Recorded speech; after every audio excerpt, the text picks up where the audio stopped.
By now, you know, in the Department of Chaos, I'm always up to shenanigans. And I kind of feel bad because Brenda Lee, the Xtool M2, has gotten no attention yet because I have been so busy with other things and dental appointments. Anyway, I decided, you know what? The Creality K2 Pro is down until I get a new filament sensor. So let's go ahead and see what it can do with the build plate.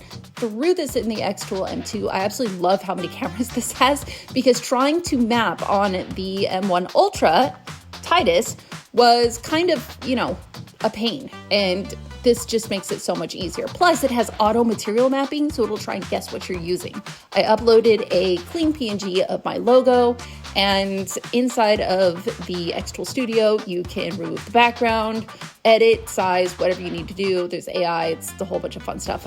I decided that my logo, being that small, was going to be too busy, so I'm just going to use the interior logo that I use for my apparel, which is the scissors. Make sure you mirror this, or else when you take off your plate, it's not going to be legible. It'll be backwards.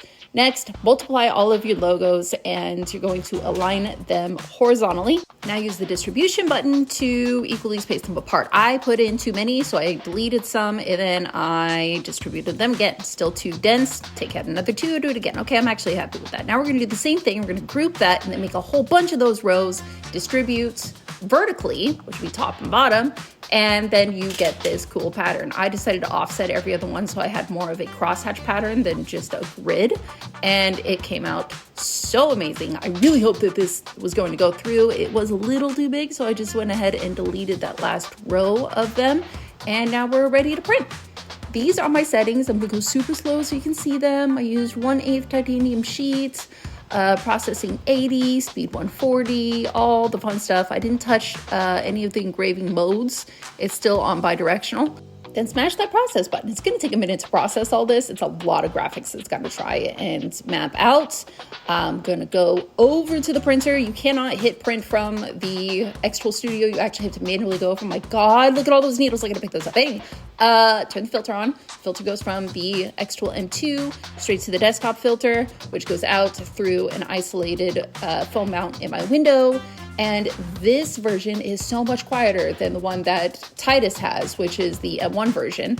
And then I just let it go. Yes, it took 3 hours, and it was the worst 3 hours of my life because I just kept going to check it. And no, I did not clean up the needles on the floor. I just didn't feel like doing it. Now at this point, I was kind of having a panic attack because I saw that smoke and that I thought it was singeing through the plate, and I was super paranoid, but I trusted the process, and oh my God, I'm so glad I did. Please use Dawn Power Wash and spray this and just let it set for like 10 minutes upright and just kind of let it drag all of the residual debris off of the plate. It cleans it super good. We're going to throw this back into the Creality K2 Pro, aka Prometheus.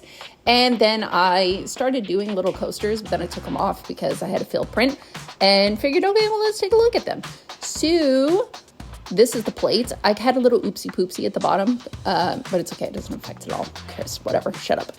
This is amazing. This is my favorite. I still need to try it with a smooth plate and a cold plate to see how those are going to react and what settings are best for them.